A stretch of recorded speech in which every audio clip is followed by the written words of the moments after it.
Hello everyone, good evening. स्वागत है आप सभी का हमारा प्यारा सा स्टडी प्लेटफॉर्म स्मार्ट एकेडमी के यूट्यूब चैनल पर।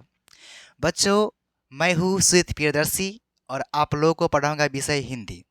तो आज के इस क्लास में कल बिहार बोर्ड एग्ज़ाम 2026 की जो हिंदी सब्जेक्ट की जो परीक्षा होगी उसके लिए आपके लिए मैं मैराथन लाया हूँ, जिसमें आपको प्रत्येक व्याकरण को बढ़िया से डिस्कशन करवाऊंगा।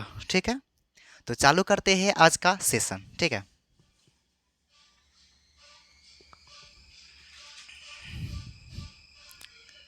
तो सबसे पहले आप लोग को मैं व्याकरण में पढ़ाऊंगा वर्ण। ठीक है, वर्ण क्या होता है। ठीक है, तो सबसे पहले हम लोग क्या जानेंगे वर्ण के बारे में। ठीक है, तो देखिए वर्ण क्या है। तो भाषा की सबसे छोटी इकाई वर्ण कहलाती है। भाषा की सबसे छोटी इकाई क्या कहलाती है? तो वर्ण। या हम कह सकते हैं कि वर्ण उस मूलध्वनि को कहा जाता है जिसका खंड या टुकड़ा न हो। तो जिसका खंड या टुकड़ा न हो उसे क्या बोलेंगे? वर्ण। ठीक है, भाषा की सबसे छोटी इकाई क्या कहलाती है? तो वर्ण।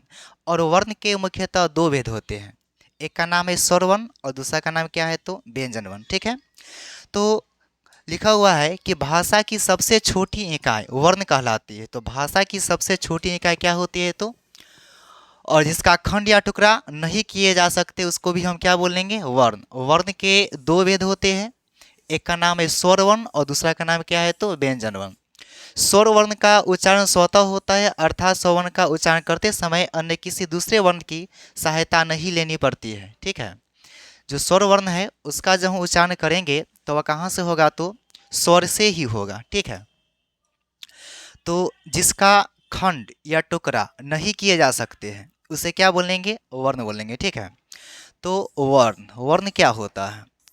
तो वर्ण वही होता है जिसके खंड या टुकड़ा न हो। जिसका खंड, ठीक है, या टुकड़ा न हो उसको हम क्या बोलेंगे? वर्ण। और यह जो वर्ण है इसके भेद कितने होते हैं? तो इसके जो भेद होते हैं दो भेद होते हैं। वर्ण के कितने भेद होते हैं? दो। एक का नाम है स्वर वर्ण और दूसरा का नाम क्या है? तो व्यंजन वर्ण। दूसरा का नाम क्या है? व्यंजन वर्ण। ठीक है, स्वर वर्ण का क्या होता है कि स्वर वर्ण का उच्चारण स्वर से ही होता है। ठीक है, स्वर वर्ण का जो उच्चारण है वह कहाँ से होगा? तो स्वर से ही होगा। ठीक है, यह जो आपका स्वर वर्ण है इसका उच्चारण स्वर से ही होता है। तो जिसका उच्चारण स्वर से ही हो, जिसका जो उच्चारण कहाँ से हो? स्वर से ही हो, तो उसी को हम क्या बोलेंगे? जिसका उच्चारण स्वर से ही हो उसी को हम बोलेंगे क्या? उच्चारण स्वर से ही हो उसको बोलेंगे स्वर वर्ण। ठीक है, और स्वर वर्ण की संख्या कितनी होती है? तो 11। स्वर वर्ण की संख्या हो जाएगी कितना बउआ? 11। जिसका नाम क्या है? तो उसका नाम है अ, उसके बाद क्या? तो आ, ह्रस्व ई, दीर्घ ई, ह्रस्व उ, दीर्घ उ। ठीक है, ए, ऐ, ओ, औ, और उसके बाद क्या है? तो री। ठीक है, 1 2 3 4 5 6 7 8 9 10 और कितना? तो 11। तो यहाँ पे पूछेगा कि हिंदी व्याकरण में स्वर वर्ण की संख्या कितनी होती है? तो स्वर वर्ण की संख्या कितनी होती है? 11 होती है। ठीक है, स्वर वर्ण की संख्या जो है कितनी होती है? स्वर वर्ण है और यह जो स्वर वर्ण है इसकी संख्या कितनी हो जाएगी? 11। संख्या में कितना होगा? 11। स्वर वर्ण की संख्या कितना? तो संख्या होती है 11। अब पूछेगा कि स्वर वर्ण के कितने भेद हैं? तो इसके जो भेद होते हैं, स्वर वर्ण के जो भेद होते हैं 3 भेद होते हैं। ठीक है, इसे कितने भेद होते हैं? 3। एक का नाम है ह्रस्व स्वर वर्ण, दूसरा का नाम है दीर्घ स्वर वर्ण और तीसरा का नाम क्या है? तो तीसरा का नाम है प्लुत स्वर वर्ण। ठीक है, प्लुत स्वर वर्ण। तो इसमें जो आप देख रहे हैं, यहाँ पर जो आप देख रहे हैं, क्या देख रहे हैं? अ। ठीक है, उसके बाद ह्रस्व ई, ह्रस्व उ, उसके बाद क्या? तो री। इसको कहा जाता है मूल स्वर वर्ण या इसी को कहा जाता है क्या? तो ह्रस्व स्वर वर्ण। तो आपसे पूछा जाएगा कि ह्रस्व वर्ण की संख्या कितनी होती है? 4। ह्रस्व वर्ण की संख्या 4।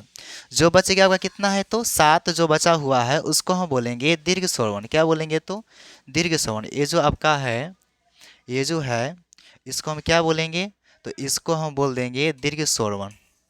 ठीक है, क्या हो रहा है ये, ठीक है, इसको हम क्या बोलेंगे आ, दीर्घ ई, उसके बाद क्या तो दीर्घ उ, इस सब को हम क्या बोलेंगे दीर्घ स्वर वर्ण। ठीक है, उसके बाद प्लुत स्वर वर्ण है। ठीक है, प्लुत स्वर वर्ण क्या होता है कि जब स्वर वर्ण से तिगुना समय इसका उच्चारण करने में लगे तो वह क्या हो जाता है दीर्घ स्वर वर्ण होता है। और यह जो दीर्घ स्वर वर्ण है बउआ, हिंदी के दीर्घ स्वर वर्ण जितना भी है उसके आगे हिंदी के 3 संख्या का प्रयोग कर देंगे तो वह आपका क्या हो जाएगा तो वह हो जाएगा आपका प्लुत स्वर वर्ण। क्या हो जाएगा तो प्लुत स्वर वर्ण। ठीक है, अब स्वर्ण के बाद क्या आता है तो व्यंजन वर्ण। ठीक है, तो व्यंजन वर्ण होता क्या है, ठीक है, व्यंजन क्या होता है, ठीक है, व्यंजन तो वैसा वर्ण जिसका उच्चारण करते समय हमें स्वर वर्ण की सहायता लेनी पड़ती है। ठीक है, सहायता किसका लेंगे हम तो स्वर वर्ण का सहायता लेंगे तो वह क्या हो जाएगा तो व्यंजन वर्ण। यानी कि व्यंजन वर्ण का उच्चारण करते समय, व्यंजन वर्ण का क्या करते समय तो उच्चारण करते समय हमें सहायता लेनी पड़ती है। सहायता लेनी पड़ती है किसकी तो स्वर वर्ण की सहायता लेनी पड़ती है। ठीक है, जैसे कि बोलते हैं क, देखिए बोलते हैं क्या तो क, तो जब हम क बोले हैं ना तो क में एक ध्वनि आता है, देखिए क हलंत, उसके बाद क्या बोलते हैं अ, तो क में क्या आया ध्वनि आया, क है, क में एक ध्वनि क्या आया अ, तो अ कौन सा वर्ण है तो अ है स्वर वर्ण, क क्या है व्यंजन वर्ण, क क्या है तो व्यंजन वर्ण है। तो क वर्ण का जब हम उच्चारण किए ना तो हम सहायता ले रहे हैं किसका तो अ का, इसलिए कहते हैं कि व्यंजन वर्ण का उच्चारण करते समय स्वर वर्ण की सहायता ली जाती है। ठीक है, यह जो व्यंजन वर्ण है इसके 3 भेद होते हैं। व्यंजन वर्ण के कितने भेद होते हैं 3। यह जो व्यंजन वर्ण इसके भेद कितने होते हैं तो भेद 3। एक का नाम क्या होता है तो एक का नाम होता है स्पर्श व्यंजन वर्ण। क्या होता है तो स्पर्श व्यंजन वर्ण। दूसरा का नाम क्या है तो अंतः अस्त व्यंजन वर्ण, अंतः अस्त व्यंजन वर्ण। और तीसरा का नाम क्या है तो तीसरा का नाम है उसमें व्यंजन वर्ण। क्या नाम है बउआ उसमें व्यंजन वर्ण। ठीक है, तो इसमें क्या होता है कि जितना भी आपका क वर्ग होगा, च वर्ग होगा, ट वर्ग होगा, ये सब जो हो जाएगा आपका, ये सब है आपका स्पर्श व्यंजन वर्ण। तो स्पर्श व्यंजन वर्ण की संख्या जो हो जाएगी वह 25 होगी। स्पर्श व्यंजन वर्ण की संख्या कितनी तो 25। क वर्ग को किसको तो क वर्ग को, उसके बाद क्या च वर्ग को, च वर्ग को, उसके बाद ट वर्ग को, ठीक है, त वर्ग को, त वर्ग को, उसके बाद क्या तो प वर्ग को।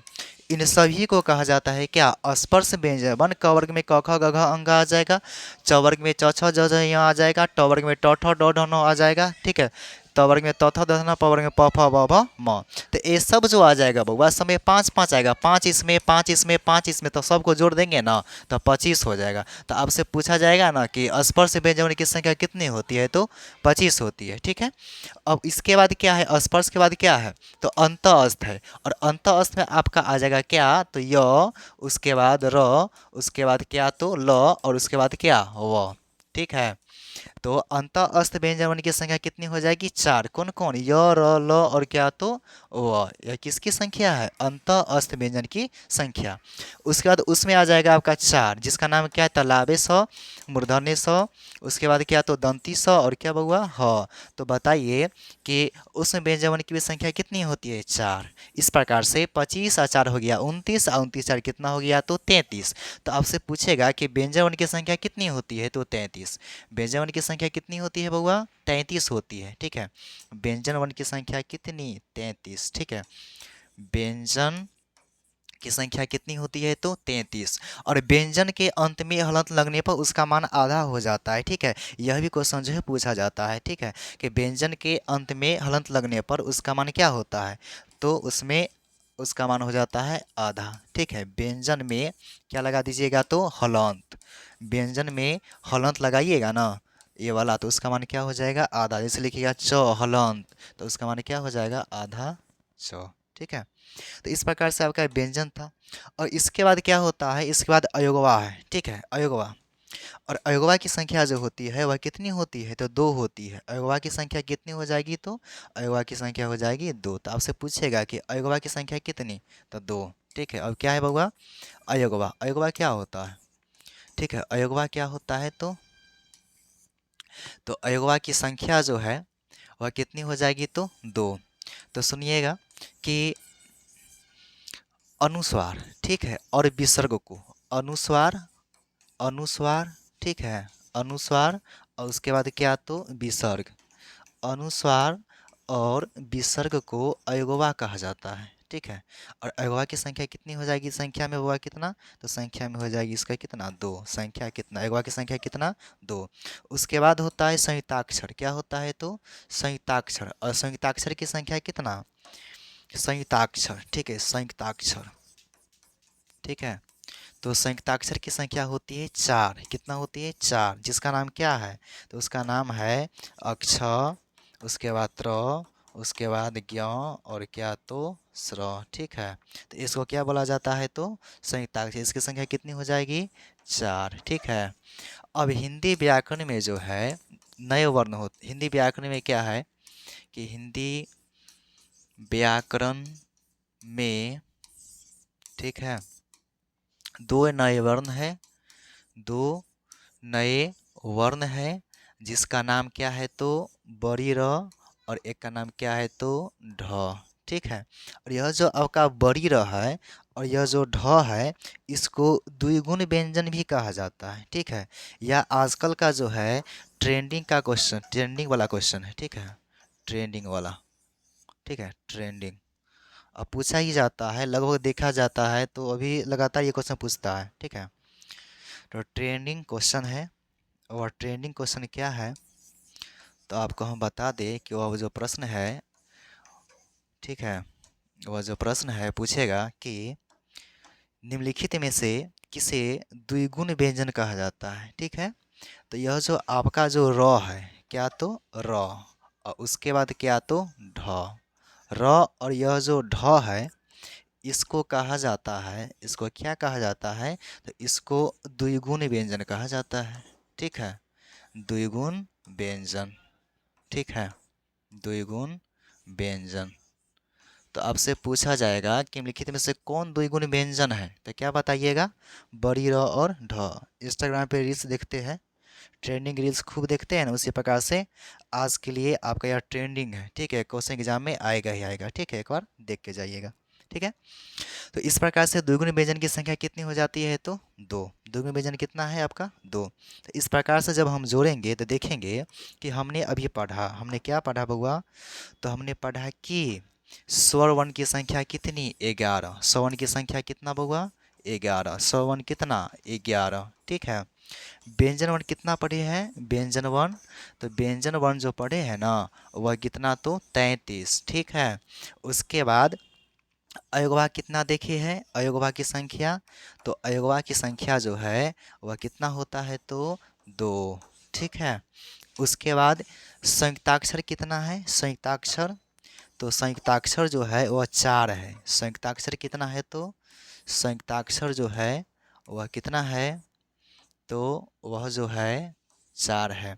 उसके बाद अभी हम क्या देखे हैं? तो नए वर्ण, जिसे आप द्विगुण व्यंजन भी कहते हैं। ठीक है, नए वर्ण है हिंदी व्याकरण के। ठीक है, नए वर्ण है, इसको आप हम क्या क्या बोलेंगे? तो द्विगुण व्यंजन भी कहते हैं, द्विगुण व्यंजन भी कहते हैं। और इसकी संख्या कितनी होती है? तो दो होती है। और जब इन सब को हम जोड़ देंगे ना, तो कितना हो जाएगा? देखिए, 44 हो गया, 11 और 33 कितना हो गया?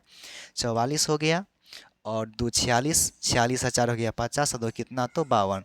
तो हिंदी व्याकरण में कुल वर्णों की संख्या कितनी होती है? तो 52 होती है। ठीक है, इसके थोड़ा फास्ट में इसलिए है क्योंकि आपका जो एग्ज़ाम नज़दीक है और क्लास से आपको करना पड़ेगा, क्लास थोड़ा ज़्यादा लंबा होगा। ठीक है, इससे थोड़ा हम फास्ट है, आप भी थोड़ा फास्ट रिविजन कीजिएगा। ठीक है, तो अब हम चलते हैं, सबसे इम्पोर्टेंट है जिसका नाम है वर्णों के उच्चारण स्थान। ठीक है, वर्णों के, वर्ण में वर्णों के उच्चारण स्थान जो है यह बहुत ही क्या है? इम्पोर्टेंट है। ठीक है, उच्चारण स्थान, वर्णों के उच्चारण स्थान। ठीक है, वह कौन सा वर्ण है जिसका उच्चारण स्थान जो है कंठ से होता है, ओठ से होता है, तालु से होता है, ठीक है। तो इसमें देखिएगा कि पहला जो है आपका वह क्या है, तो पहला जो है उस वर्ण का नाम है कंठ से। कंठ से कौन कौन वर्ण जिसका उच्चारण कंठ से होता है, ठीक है। तो उसका नाम है अ, उसके बाद आ, ठीक है। उसके बाद क्या, तो कवर्ग, कवर्ग। उसके बाद क्या है बउआ, ह, और क्या, विसर्ग। इन सभी वर्णों का जो उच्चारण होता है वह कहाँ से होता है, तो कंठ से होता है, ठीक है। दूसरा है आपका तालु वाला, और तालु में कौन कौन हो जाएगा, ह्रस्व ई हो जाएगा, दीर्घ ई हो जाएगा, उसके बाद चवर्ग हो जाएगा, इचु यसा नाम तालु, य और क्या, तो तालाबे स, ठीक है। तीसरा क्या हो जाएगा आपका, तो मूर्धा हो जाएगा, ठीक है। मूर्धा वाला कौन कौन हो जाएगा, तो मूर्धा वाला हो जाएगा आपका री, उसके बाद क्या हो जाएगा, टवर्ग, ठीक है, री, टवर, उसके बाद र, और उसके बाद क्या हो जाएगा आपका मूर्धन्य स, ठीक है। उसके बाद जो है मूर्धा के बाद क्या होता है, तो मूर्धा के बाद आपका क्या है, तो तालु हो गया, मूर्धा हो गया, ओष्ठ, ठीक है, ओष्ठ, जिसे आप होठ भी कहिएगा। तो इसका हो जाएगा ह्रस्व उ, उसके बाद क्या, तो दीर्घ उ, उसके बाद क्या बउआ, पवर्ग। इन सभी वर्णों का जो उच्चारण स्थान है वह कहाँ से हो जाएगा, तो ओष्ठ से हो जाएगा, ठीक है। उसके बाद जो है ओष्ठ के बाद है आपका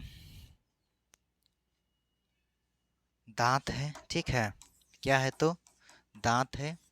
उसका हो जाएगा लिरी, उसके बाद क्या है आपका, तो तवर्ग, लिरितु लसानाम दंता ल, उसके बाद क्या, तो दंती स, ठीक है। उसके बाद है दांत और ओष्ठ, दांत और क्या, तो ओष्ठ। दांत और ओष्ठ वाला कौन कौन है, तो उसको जब हम देखेंगे, ठीक है, तो वकार से दंतोष्ठ व वर्ण का जो उच्चारण स्थान है वह दांत भी होता है और क्या होता है, तो ओष्ठ भी होता है, ठीक।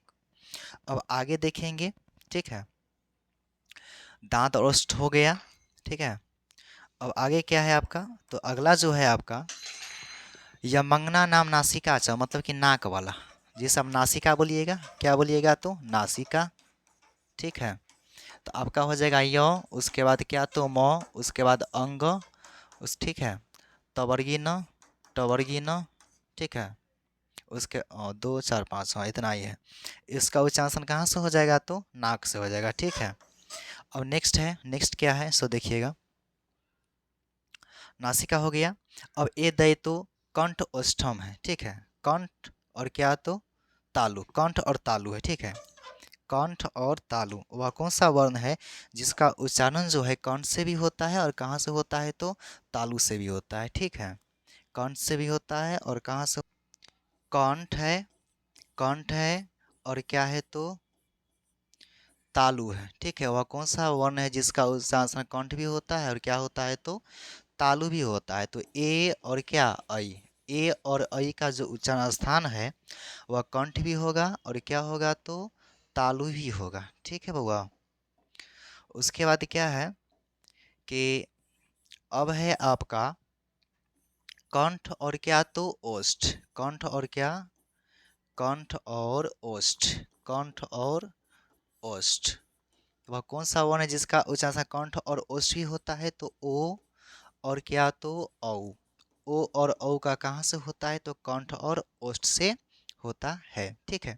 यही आपका क्या है, तो वर्णों का उच्चारण स्थान जो पूछा जाता है और इम्पोर्टेंट है, ठीक है। इसको देख लीजिएगा बढ़िया से और तब जाइएगा एग्ज़ाम देने के लिए, ठीक है। तो आगे चलते हैं, देखिए ऐसे तो मतलब कि अगर हम क्लास लेंगे तो बहुत ज़्यादा टाइम हो लग जाएगा, ठीक है। लेकिन टाइम तो आप लोग के पास है नहीं, ठीक है।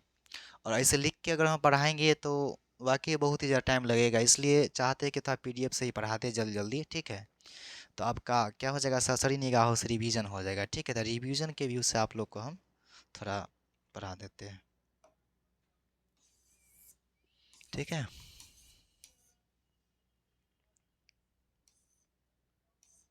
चलिए, तो अब हम आते हैं कहाँ पर, तो अब देखिए अब है कि स्वर तंत्री के अनुसार यह जो वर्ण है ना, इसके दो भेद होते हैं। अब कितने भेद होते हैं, दो। एक होता है घोष वर्ण और दूसरा क्या है, तो अघोष वर्ण। एक क्या है आपका घोष वर्ण और दूसरा क्या है तो अघोष वर्ण। ठीक है, अब हम देखते हैं कि घोष वर्ण क्या है और अघोष वर्ण क्या है। ठीक है, देखिए अब क्या है बउआ, घोष वर्ण है और क्या है तो अघोष वर्ण है। ठीक है, अब घोष वर्ण होता क्या है। ठीक है, तो जिन वर्णों के उच्चारण में केवल नाद कंपन का उपयोग होता है उन्हें हम घोष वर्ण कहते हैं। ठीक है, कंपन होता है उसको हम क्या बोलेंगे तो घोष वर्ण कहेंगे। क्या बोलेंगे, घोष वर्ण। जिन वर्णों के उच्चारण में केवल नाद यानी कंपन का उपयोग होता है, कहा गया है कि स्पर्श वर्णों में प्रत्येक वर्ग का तीसरा चौथा और पांचवा, कैमा तो तीसरा चौथा और पांचवा 345, तीसरा चौथा और क्या तो पांचवा जो वर्ण होगा वही वर्ण क्या होगा तो वही वर्ण होगा आपका घोष वर्ण। ठीक है, और जितने भी आपका स्वर वर्ण है, जितने भी क्या है तो स्वर वर्ण है, वे सब भी क्या हो जाएंगे, घोष वर्ण हो जाएंगे। उसके बाद य र ल व और क्या तो ह को भी घोष वर्ण कहा जाता है। ठीक है, तो इस प्रकार से तीसरा चौथा पांचवा प्रत्येक वर्ग में पाँच पाँच होता है, तो पाँच दिया हो जाएगा कितना 15, और उसके बाद 11 कितना हो जाएगा आपका स्वर्ण की संख्या 11, और 1 2 3 4 एक कितना हो गया 5, और 100 को हम काउंट करेंगे तो वह कितना हो जाएगा 5 5 10 1 11, 1 1 2 1 कितना तो 3। यानी कि घोष वर्ण की संख्या पूछा जाए कितनी होती है तो घोष वर्ण की संख्या कितनी होती है तो 31 होती है। ठीक है, घोष वर्ण की संख्या कितनी होती है 31 होती है। ठीक है, अब देखिए आपको याद रहेगा या ना रहेगा, लेकिन आपको याद करने का कोशिश हम करा देते हैं। ठीक है, अब क्या है कि एक आपको हम कहानी सुनाते हैं। ठीक है, इससे आपको याद हो जाएगा। ठीक है, कहानी सुनाते हैं कि देखिए महिला लोग का काम क्या होता है घोषणा। जो महिला होती है वह क्या करती है, वह तो घोषती रहती है। ठीक है, और क्या क्या घोषती है सब आपको हम बताते हैं। ठीक है, तो पहला जो वर्ण है उसका नाम क्या है आपका तो घोष वर्ण। ठीक है, तो घोष जब हम लिखे हैं तो महिला लोग जो है क्या करती है बउआ, घोषते रहती है। ठीक है, तो घोष वर्ण की संख्या कितनी होती है तो घोष वर्ण की संख्या 31 होती है। देखिए हम बोले हैं कि प्रत्येक वर्ग का तीसरा चौथा और पांचवा, तो वर्ग कितने होते हैं तो वर्ग होते हैं 5। वर्ग कितने होते हैं तो वर्ग होते हैं बउआ कितना तो 5 वर्ग होते हैं। एक का नाम क्या है क वर्ग, दूसरा का नाम क्या है, दूसरा का नाम क्या है तो च वर्ग, क वर्ग, च वर्ग, ट वर्ग, उसके बाद क्या तो त वर्ग, उसके बाद प वर्ग, उसके बाद क्या है बउआ तो 2 4 1 5 इतना ही है। ठीक है, क वर्ग बोलूँ तो क्या होता है कि इसमें आता है पूरा क का फैमिली, क्या क भी आएगा, ख भी आएगा। ठीक है, ग, उसके बाद घ, उसके बाद अंग। ठीक है, उसी प्रकार से च में आ जाएगा च, छ, ज, झ, य। उसके बाद क्या आ जाएगा इसमें तो ट, ठ, ड, ढ और क्या तो न। इसमें क्या आ जाएगा आपका तो त, थ, द, ध, उसके बाद क्या न। इसमें क्या आ जाएगा आपका प, फ, ब, भ और क्या तो म। अब देखिए हम बोले हैं कि इसको याद हम कैसे करेंगे, ट्रिक क्या होता है। ठीक है, एक कहानी सुनिएगा ना तो आपको ट्रिक याद हो जाएगा कि कैसे याद करेंगे। ठीक है, और समझिए कि हमारा शादी हुआ। ठीक है, इसी महीना में शादी होने वाला है मेरा, और मेरा शादी होगा इस महीना में 30 फरवरी को। ठीक है, तो 30 फरवरी को मेरा शादी होगा। हम सब सोचे हुए कैसे कैसे होगा सो हाँ पता है। ठीक है, तो 30 फरवरी को जब मेरा शादी होगा ना तो हमारी पत्नी आएगी। ठीक है, नई नवेली रहेगी, और वह क्या करेगी, आएगी। ठीक है, उसके पास फ़ोन भी रहेगा। ठीक है, और जब उसका रिचार्ज ख़त्म हो जाएगा, हमारी पत्नी के फ़ोन का रिचार्ज जब ख़त्म हो जाएगा, ठीक है, तो वह हमको क्या बोलेगी, ए जी सुनिए ना, मोबाइल का रिचार्ज ख़त्म हो गया है, रिचार्ज करवा दीजिए ना। ठीक है, तो हम अपना बैंक बैलेंस चेक करेंगे तो हमारे पास जो है पैसा नहीं रहता है। ठीक है, तो जब मेरे पास पैसा नहीं रहेगा तो हम क्या बोलेंगे कि देखो हम पढ़ा रहे हैं अभी, पैसा नहीं है, पैसा जब आएगा तो हम रिचार्ज करवा देंगे। ठीक है, तो वह मानने के लिए तैयारी नहीं रहेगी। वह क्या करेगी, घोष घोष के कहेगी ना हमको रिचार्ज करवा दीजिए, अरे जी रिचार्ज करवा दीजिए ना।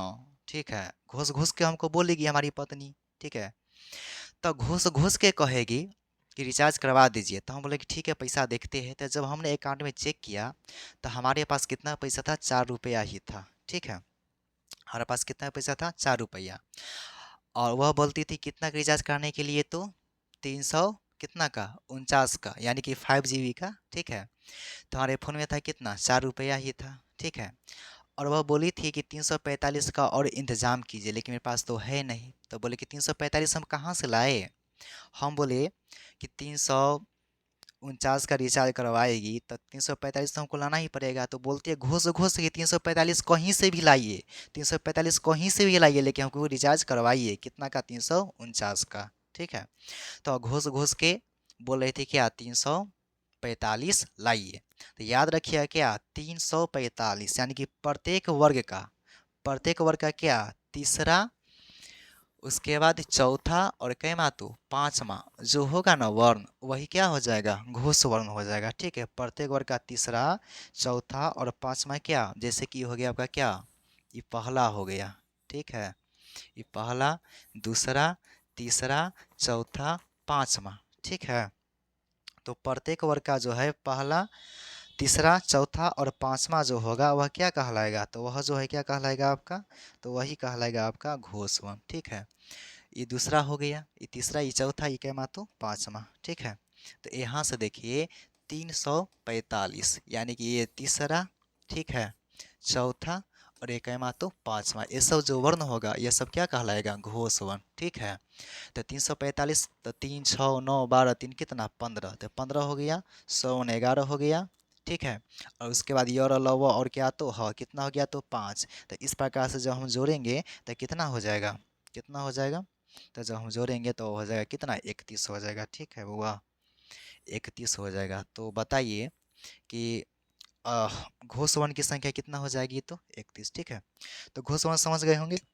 अब जो बच गया ना बउआ, वह क्या हो जाएगा आपका, अघोष वर्ण। ठीक है, पहला और क्या, तो दूसरा, प्रत्येक वर्ग का पहला और दूसरा जो वर्ण होगा, पहला और दूसरा जो वर्ण होगा वह क्या कहलाएगा, पहला और दूसरा, पहला और दूसरा जो होगा वो कहलाएगा क्या, अघोष। क्या कहलाएगा, अघोष। ठीक है, अघोष, अघोष। ठीक है बउआ, अघोष कहलाएगा। ठीक है, तो कितना हो जाएगा अघोष की संख्या, तो देखिए प्रत्येक वर्ग का जो है, प्रत्येक वर्ग का, ठीक है, जिन पहली परिभाषा देख लीजिए कि जिन वर्णों के उच्चारण में गले में कंपन नहीं होता उसे ही हम क्या बोलेंगे, अघोष बोलेंगे। और प्रत्येक वर्ग का क्या हो जाएगा, स्पर्श वर्णों में प्रत्येक वर्ग का पहला, दूसरा एवं दूसरा जो होगा वह क्या हो जाएगा, तो वो हो जाएगा अघोष वर्ण। ठीक है, तालाबे स, मूर्धन्य स और दंती स को भी अघोष कहा जाता है। इसकी संख्या कितनी होती है, तो 13। ठीक है, अघोष की संख्या कितना होगा, 13। तो आपसे पूछेंगे अघोष की संख्या कितना, 13।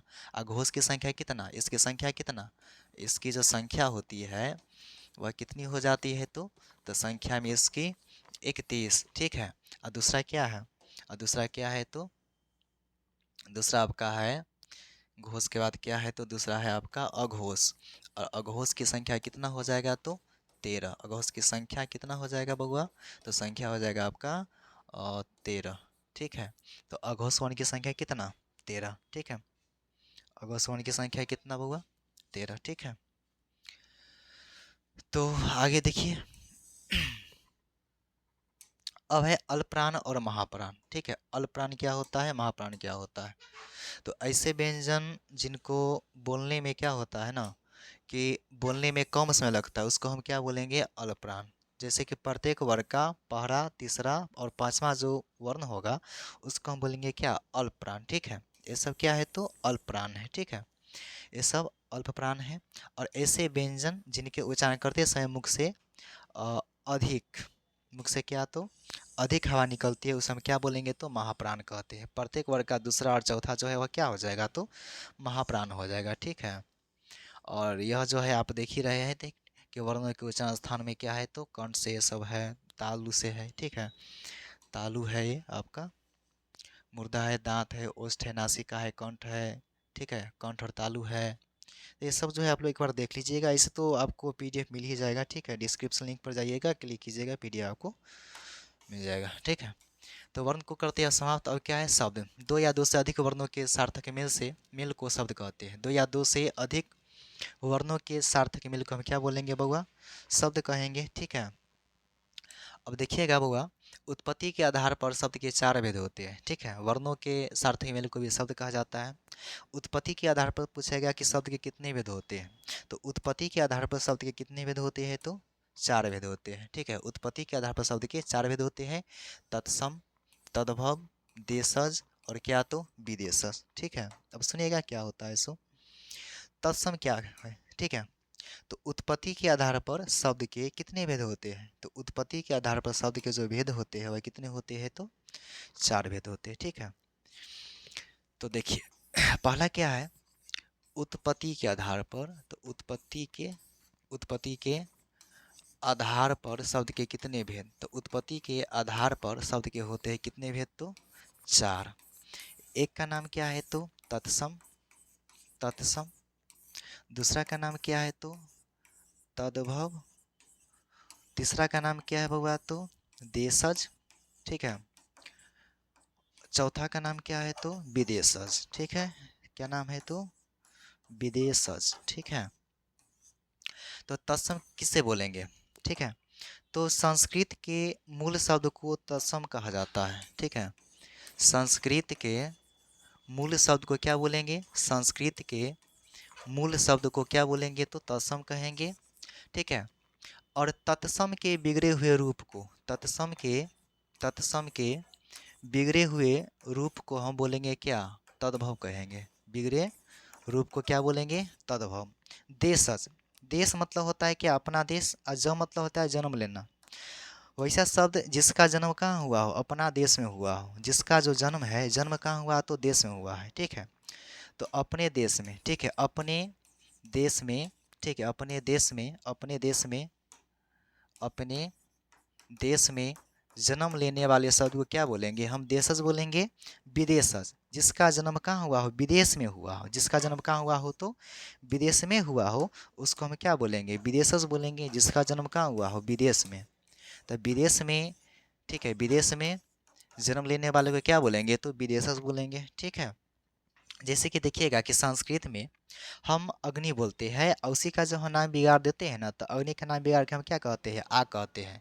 तो आग आपका क्या हो जाएगा, आग हो जाएगा आपका क्या, तो और तद्भव हो जाएगा, और अग्नि क्या हो जाएगा, तत्सम हो जाएगा। ठीक है, तो देखिए जैसे हम बोलते हैं कि पुष्प, पुष्प मतलब क्या होता है, फूल।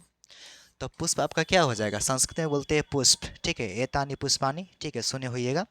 तो पुष्प क्या हो जाएगा आपका, तो पुष्प क्या हो जाएगा आपका, तत्सम हो जाएगा। इसी पुष्प को नाम बिगाड़ देंगे और हम कह देंगे क्या, फूल।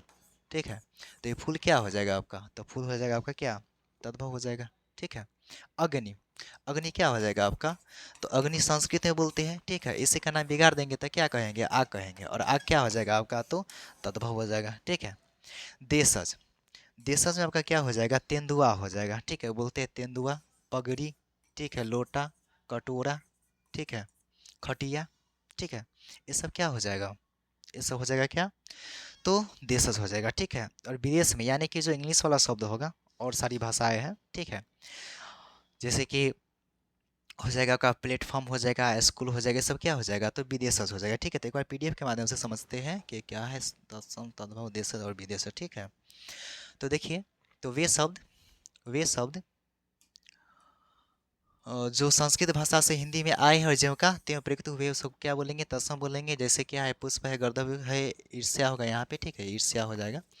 सत मतलब कि 100 कर्पूर है। ठीक है, आदि संस्कृत के वे शब्द जिनके रूप हिंदी में आने पर बदल गए हैं तद्भव शब्द कहलाते हैं। ठीक है, जैसे फूल हो गया, गधा हो गया, कपूर हो गया, आग हो गया, मक्खन हो गया, दूध हो गया। ठीक है, तो इसको संस्कृत में क्या बोलेंगे, दुग्ध बोलेंगे। तो दुग्ध क्या हो जाएगा बउआ, दुग्ध क्या हो जाएगा, तो ये हो जाएगा आपका क्या, तत्सम हो जाएगा। ठीक है, देश सज उन शब्दों को कहा जाता है जो स्थानीय बोलचाल तथा देश के अन्य भाषाओं से ग्रहण किए गए हैं, या वह शब्द जिसका जन्म कहाँ हुआ, अपने देश में हुआ हो, उसको हम क्या बोलेंगे, देश। विदेश में क्या हो जाएगा, जिसका जन्म कहाँ हुआ, विदेश में हुआ हो। ठीक है, और तत्सम तथा तद्भव के पहचानने का नियम है। ठीक है, तो जिसका कहीं पे प्रयोग देख लीजिएगा कि कहीं पर यदि अक्षर लिखा हुआ रहेगा ना, कहीं पर देखिए कि अक्षर लिखा हुआ है, तो वह क्या हो जाएगा, तत्सम हो जाएगा। कहीं पे वो लिखा हुआ रहेगा, कहीं पर भी देख लीजिएगा ना, ट्रिक है कि कहीं पर देखिए, देखिए अक्ष है, व है, तालाबे स है, मूर्धन्य स है, त्र है, र है, री है, व है।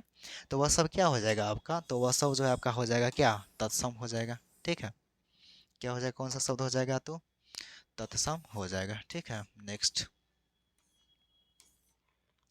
अब आते हैं वह संज्ञा। ठीक है, किसी व्यक्ति वस्तु स्थान या भाव के नाम को क्या बोलते हैं, संज्ञा बोलते हैं, बचपन से पढ़ते आ रहे हैं। ठीक है, किसी व्यक्ति वस्तु स्थान या भाव के नाम को क्या बोलेंगे, संज्ञा बोलेंगे।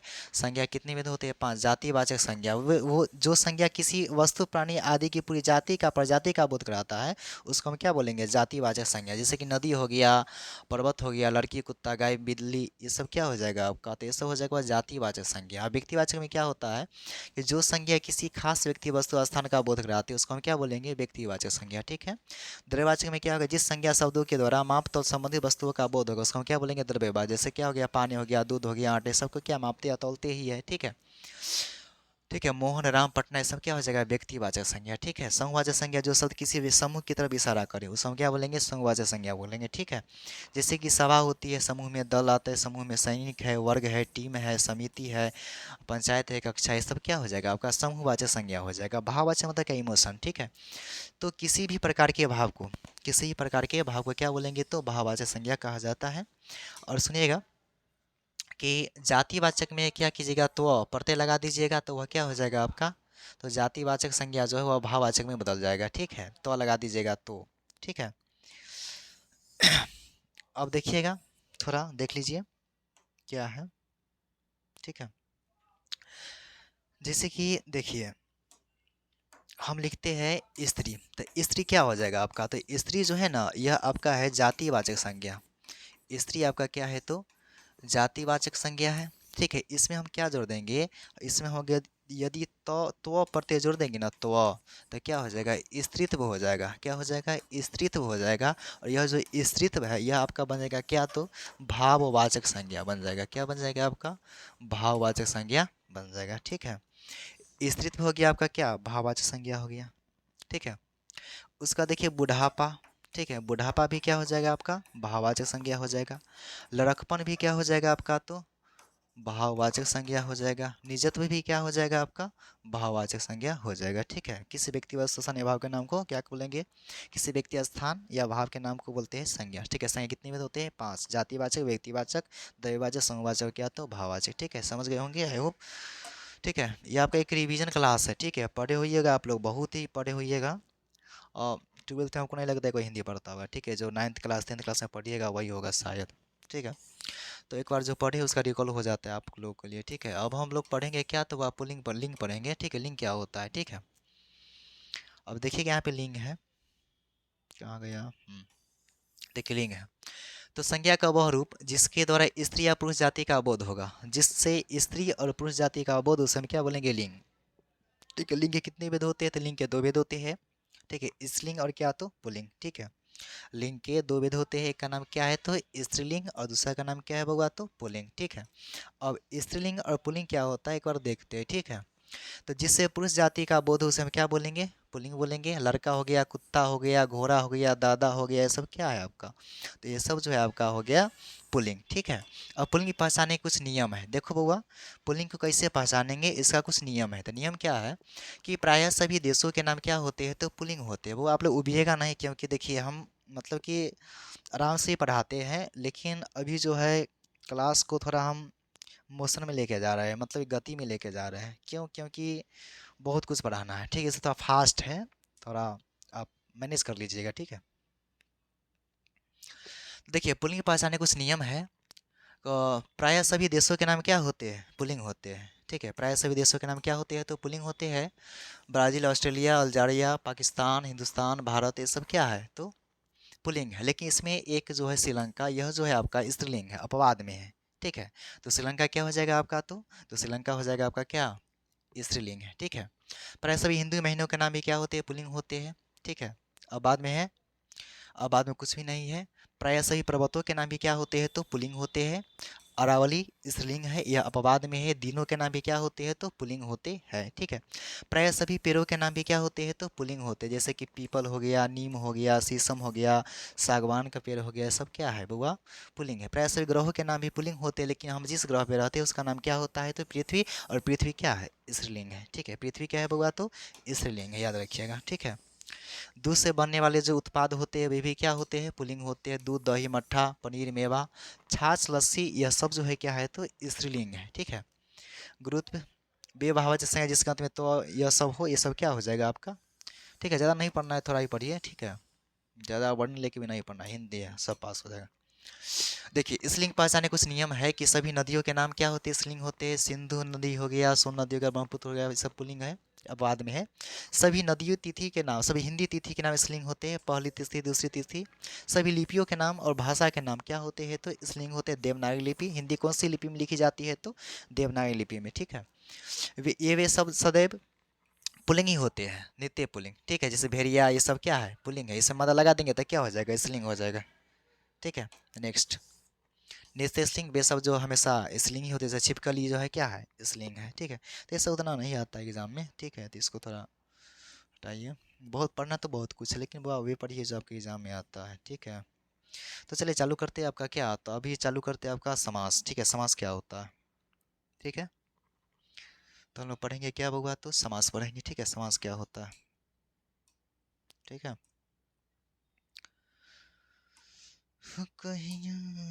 चलिए आप लोग ऊ गए होंगे, ठीक है। थोड़ा गाना भी गा के सुना देते हैं, ठीक है। क्या पढ़ने वाले हैं तो हम लोग पढ़ने वाले हैं अभी क्या होगा समास, ठीक है। समास क्या होता है, ठीक है। हम लोग पढ़ेंगे क्या तो समास, जिसको इंग्लिश में क्या कहते हैं तो कंपाउंड, क्या बोलेंगे बउआ कंपाउंड, ठीक है। समास को हम क्या बोलेंगे तो कंपाउंड। समास क्या होता है, ठीक है। तो समास दो या दो से अधिक, सुनिए, दो या दो से अधिक पदों के मेल से जो एक नया पद बनता है उसे हम क्या बोलेंगे समास बोलेंगे, ठीक है। तो समास हम किसे बोलेंगे तो समास हम किसे बोलेंगे तो दो, ठीक है, या ठीक है दो से अधिक, दो या दो से अधिक पदों के मेल से, पदों के मेल से, मेल से जो एक नया पद बनता है, जो एक नया पद बनता है उसको हम क्या बोलेंगे समास। जो एक नया पद बनता है उसको हम क्या बोलेंगे तो समास बोलेंगे, ठीक है। और यह जो समास है बउआ, इसके मुख्यतः 6 भेद होते हैं। समास के कितने भेद होते हैं तो 6, ठीक है। तो भेद की बात करें तो समास के, समास के, ठीक है, समास के 6 भेद होते हैं। समास के कितने भेद होते हैं तो 6 भेद होते हैं। समास के कितने भेद बउआ तो 6 भेद होते हैं, ठीक है। जिसमें से पहला का जो नाम है, ठीक है, नाम क्या है बउआ तत्पुरुष समास, तत्पुरुष समास। दूसरा का नाम क्या है तो द्वंद्व समास, द्वंद्व समास, ठीक है।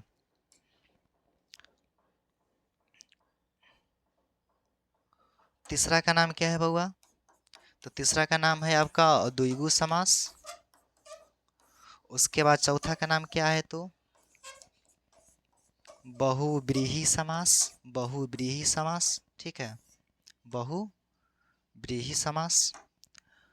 उसके बाद पांचवा का नाम क्या है बउआ तो अव्ययीभाव समास, अव्ययी, अव्ययी भाव समास। और छठा का नाम क्या है बउआ तो छठा का नाम है क्रमधारय समास। क्या नाम है बउआ तो क्रमधारय समास, ठीक है, क्रमधारय समास, ठीक है। तो समास के कितने भेद होते हैं तो मुख्य रूप से 6 भेद होते हैं, ठीक है। अब सुनिएगा कि इसमें पहला क्या है, तो इसमें पहला जो है उसका नाम क्या है तो पहला आपका है तत्पुरुष समास, ठीक है। तो तत्पुरुष समास क्या होता है इसको एक बार समझते हैं। तत्पुरुष समास का है कि उत्तर पद प्रधान होता है। तत्पुरुष समास का उत्तर पद की प्रधानता होती है। जिस समास का उत्तर पद प्रधान हो उसे हम क्या बोलेंगे तो जिस समास का क्या हो तो उत्तर पद प्रधान हो उसको हम क्या बोलेंगे तत्पुरुष समास बोलेंगे। इसका क्या होता है कि उत्तर पद होता है क्या? प्रधान। उत्तर पद क्या हो जाएगा तो? प्रधान। और उत्तर पद का मतलब होता है बाद वाला पद। क्या होता है तो? बाद वाला पद। जिस समास का बाद वाला पद क्या होगा? प्रधान होगा, उसी को हम क्या बोलेंगे? तो उसी को हम क्या बोल देंगे बउआ? तो उसी को हम बोलेंगे तत्पुरुष समास। ठीक है। पहचानने का एक और नियम होता है, ट्रिक होता है कि देखिएगा कि आपका जो कारक है बउआ, वो कारक के मुख्यतः 8 विध होता है, जिसमें से आपका पहला जो है कर्ता कारक है। ठीक है। पहला क्या है आपका? तो पहला जो है उसका नाम क्या है तो? कर्ता कारक। ठीक है। पहला जो आपका कारक है उसका नाम क्या है? कर्ता कारक। ठीक है। पहला का नाम क्या है बउआ तो? कर्ता। दूसरा क्या है तो? कर्म। तीसरा क्या है तो? करण है। ठीक है। चौथा क्या है आपका? संप्रदान है। संप्रदान है। ठीक है। पांचवा क्या है तो? अपादान है। पांचवा क्या है तो? अपादान है। छठा क्या है तो? संबंध है। संबंध है। ठीक है। और सातवां क्या है? सातवां क्या है? सातवां है अधिकरण है। सातवां क्या है तो? अधिकरण है। और आठवां क्या है बउआ? संबोधन है। आठवां क्या है तो? संबोधन है। ठीक है। अब इसका जो वह चिन्ह होता है, ठीक है, कर्ता का चिन्ह होता है ने। कर्ता ने कर्म को करण से या क्या तो द्वारा, संप्रदान के लिए, ठीक है, अपादान से, संबंध का के, ठीक है, अधिकरण में या क्या तो पर। ठीक है। संबोधन क्या होता है तो? हे, अरे, अहो, अजी। ठीक है। ये सब क्या होता है तो? कारक का चिन्ह होता है। अब पहचाने का नियम बाबा यही है, ये कहता है कि तत्पुरुष समास कहता है कि अगर तुमको हमारे साथ रहना है, ठीक है, अगर तुमको हमारे साथ रहना है तो तुमको भूलना पड़ेगा। क्या भूलना पड़ेगा? तो तुमको भूलना पड़ेगा कि आप कर्ता कारक को भूल जाइए। ठीक है। और उसके बाद संबोधन कारक को भी क्या कीजिए? भूल जाइए। अब बाद बाकी जो भी बचा ना उसके साथ झूल जाइए, तभी याद रहेगा कौन? तत्पुरुष समास। ठीक है। तो बच्चा सब क्या कहता है कि कैसे उसको हम भूले, बहुत दिन से हमारे साथ में ही थी, कैसे हम भूल जाए उसको। ठीक है। तो उसके लिए गाना है, बच्चा सा कहता है हो कहियो कोरबे में बीतते रहे रात हो, अभी का बनेलू अनजान। ठीक है। तो इसके लिए था। ठीक है। गलत नहीं समझिएगा। हो कहियो कोरबे में बीतते रहे रात हो, अभी का बनेलू अनजान। यानी कि कर्म कारक से लेके, ठीक है, अधिकरण कारक तक का कोई भी कारक चिन्ह आएगा तो वह कौन समास हो जाएगा? तत्पुरुष समास हो जाएगा। ठीक है। जैसे कि बोलेंगे पुरुषोत्तम, बताइए कौन समास होगा? तो पुरुषोत्तम जो है इसका जब हम समास विग्रह करते हैं तो हम क्या बोलते हैं? पुरुषों में उत्तम। क्या बोले हैं? पुरुषोत्तम बोले हैं ना। तो पुरुषोत्तम में हम क्या बोल दिए हैं? पुरुषों में उत्तम। क्या बोलेंगे हम बउआ? पुरुषों में उत्तम। पुरुषों में उत्तम। पुरुषों में उत्तम। तो बीच में क्या गया है? म में आ गया है ना। देखो में है, अधिकरण में आया, कौन समास हो जाएगा? तत्पुरुष समास। चिड़िया मार, चिड़िया को मारने वाला क्या गया? कुआ गया, तो कौन समास? तत्पुरुष समास। ठीक है। सचिवालय, सचिवों का आलय, का गया, कौन समास हो जाएगा? तत्पुरुष समास। ठीक है। रसोई घर, रसोई के लिए घर, के लिए आ गया, कौन समास? तत्पुरुष समास। ठीक है। इतना क्लियर है। अब अगला क्या है बउआ? तो द्वंद्व समास है। ठीक है। अगला क्या है तो? द्वंद्व समास है। अब देखिए द्वंद्व समास के बारे में। ठीक है। इतना दिक्कत नहीं होना चाहिए किसी को। ठीक है। अब क्या होगा तो? द्वंद्व समास। द्वंद्व समास क्या होता है? जिसका दोनों पद प्रधान हो। जिसका क्या हो तो? दोनों पद प्रधान हो, उसी को हम क्या बोलेंगे? द्वंद्व समास। ठीक है। दूसरा क्या है तो आपका? द्वंद्व है। द्वंद्व है जिसका दोनों पद क्या हो? प्रधान हो। जिसका क्या हो बउआ? दोनों पद प्रधान हो। दोनों पद प्रधान हो उसी को हम क्या बोलेंगे? द्वंद्व बोलेंगे। जैसे कि क्या हो जाएगा? सीता राम बोलते हैं ना, सीता राम, तो इसमें सीता की भी प्रधानता है और क्या है तो राम की भी प्रधानता है। तो सीता राम क्या हो जाएगा आपका द्वंद्व समास हो जाएगा। ठीक है, उसके बाद बोलते हैं गौरी शंकर, गौरी और क्या शंकर। ठीक है, उसके बाद बोलते हैं माता पिता, माता और पिता, भाई बहन, भाई और बहन। ठीक है, राम सीता, सीताराम होता है, राधा कृष्ण, राधा और क्या तो कृष्ण। ठीक है, ये सब क्या हो जाएगा एड़ी चोटी, ये सब क्या हो जाएगा आपका द्वंद्व समास हो जाएगा। ठीक है, उसके बाद आपका क्या है तो वो द्विगु समास है। ठीक है, द्विगु समास क्या होता है देखिएगा, द्विगु समास क्या होता है आपका द्विगु, जिस समास का पूर्व पद संख्यावाची हो। पूर्व पद क्या हो मतलब कि पहला पद क्या हो बउआ, पूर्व पद जो है वह संख्या को बताएगा। किसको बताएगा, संख्या को बताएगा ना, तो उसी को हम क्या बोल देंगे द्विगु समास बोल देंगे।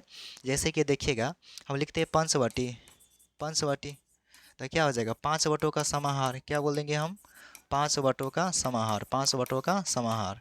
तो ये पांच क्या है, पांच क्या है संख्या है, पांच क्या है संख्या को बताया, तो कौन समास हो जाएगा संख्या वाला हो जाएगा, तो कौन समास, कौन समास द्विगु समास। ठीक है, हम बोलते हैं क्या अष्टाध्यायी, यानी कि 8 अध्यायों का समाहार, अष्टाध्यायी, अष्टाध्यायी। ठीक है, तो अष्ट में अष्टाध्यायी मतलब क्या होगा 8 अध्यायों का समाहार, क्या हो जाएगा 8 अध्यायों का क्या, अध्यायों का समाहार। ठीक है, तो इसमें 8 क्या है, इसमें 8 क्या है संख्या है। दो पहर, दो पहरों का समाहार, तो दो क्या है, तो दो क्या है बउआ, तो दो है आपका संख्या है। ठीक है, उसके बाद देखिएगा अष्टाध्यायी हो गया। ठीक है, बोलेंगे बउआ सप्ताह कौन से समास का उदाहरण था, क्या बोलिएगा द्विगु समास है। ठीक है, अब आते हैं तीसरा क्या है आपका, तो चौथा क्या है आपका बहुब्रीहि समास, ये तीसरा था आपका। ठीक है, चौथा क्या है आपका तो बहुब्रीहि समास। ठीक है, अब बहुब्रीहि समास क्या होता है, ठीक है बहुब्रीहि इसका होता है, बहुब्रीहि का होता है अन्य पद प्रधान होता है। जिस समास का अन्य पद प्रधान हो उसको हम क्या बोलेंगे, तो उसको हम बोलेंगे क्या बहुब्रीहि समास। ठीक है, यह बहुब्रीहि समास क्या करता है कि अपना साधारण अर्थ को छोड़कर जो है या विशेष अर्थ को प्राप्त करता है। ठीक है, जैसे कि बोलते हैं लंबोदर, लंबा है उदर जिसका, लंबा है पेट जिसका, तो किसके पेट लंबा होता है तो गणेश जी का। ठीक है, बोलते हैं कि चक्र पानी, चक्र है पानी में जिसके, यानी कि हाथ में जिसके, किसके हाथ में चक्र होता है तो विष्णु जी के हाथ में। बिना पानी, बिना है हाथ में जिसके, तो किसके हाथ में बिना होता है तो माता सरस्वती के हाथ में बिना होता है। ठीक है, तो ये सब जो हो जाएगा कौन सा समास हो जाएगा, तो ये सब जो है आपका हो जाएगा बहुब्रीहि समास। ठीक है, दशानंद, दस है आनंद जिसके, देखिए संख्या आए, देखिए थोड़ा कन्फ्यूज हो जाइएगा, तो इसके लिए थोड़ा हम ट्रिक बताते हैं, कन्फ्यूज आपको नहीं होने देंगे, हमसे पढ़े मतलब कन्फ्यूज नहीं होना है। ठीक है, अब देखिए अब यहाँ पे बच्चा कन्फ्यूज कहाँ पे होता है, तो बच्चा जो है कन्फ्यूज होता है ना, वो हो जाता है, बताते हैं आपको। एक होता है द्विगु समास, द्विगु समास में कन्फ्यूजन होता है। ठीक है, और उसके बाद जो है बच्चा कन्फ्यूजन होता जो है किस में होता है तो बहुब्रीहि समास में। ठीक है, बहुब्रीहि समास में जो है कन्फ्यूजन होता है, बहुब्रीहि समास। ठीक है, तो देखिए क्या होता है ना कि जिसका पहला पद संख्या आए, ठीक है जिसका पहला पद क्या आए तो संख्या आए। ठीक है, संख्या आए और संकेत किसी किसी पर भी न जाए, संख्या आए। ठीक है, असंकेत संकेत किसी पर न जाए, किसी पर, किसी पर न जाए। ठीक है, द्विगु कहलाए, द्विगु कहलाए। ठीक है, द्विगु कहलाए। संख्या आए संकेत किसी पर भी न जाए द्विगु कहलाए, संख्या आए संकेत विशेष नाम पर जाए बहुब्रीहि कहलाए। समझे, संख्या आए संकेत किसी पर भी न जाए, संख्या आए, संख्या आए। ठीक है, संख्या आए और संकेत मतलब क्या इन इशारा, संकेत विशेष नाम पर जाए, संकेत विशेष नाम पर, नाम पर जाए तो क्या कहलाए बहुब्रीहि कहलाए, क्या कहलाए तो बहुब्रीहि कहलाए। ठीक है, कहलाए।